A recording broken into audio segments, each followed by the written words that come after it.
भंडारा जिल्ह्यातील सरकारी रास्तभाव दुकानदारांना मागील 5 महिन्यांपैकी जून, जुलै, ऑगस्ट या 3 महिन्यांचे कमिशन मिळाले। मात्र ज्या रास्तभाव दुकानदारांची खाती पूर्वीच्या विदर्भ कोकण ग्रामीण बँकेत, सध्याची महाराष्ट्र ग्रामीण बँकेत आहेत, त्यांची कमिशनची रक्कम बँकेच्या IFSC कोड आणि खाते क्रमांकात झालेल्या बदलामुळे त्यांच्या खात्यात जमा झालेली नाही। या तांत्रिक बदलामुळे भंडारा जिल्ह्यातील अनेक राशन दुकानदारांचे कमिशन अडकून पडले असून त्यांच्यासमोर मोठे आर्थिक संकट उभे राहिले आहे।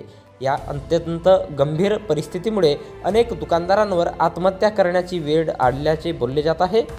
अशा परिस्थितीत जर एखाद्या दुकानदाराने टोकाचे पाऊल उचलले तर त्याची संपूर्ण जबाबदारी अन्न पुरवठा विभागाची असेल, असा इशारा प्रेस संपादक आणि पत्रकार सेवा संघटनेचे राज्य सरचिटणीस संजीव भांबोरे यांनी दिनांक 19 नोव्हेंबर रोजी सायंकाळी 5 वाजता दरम्यान दिला आहे।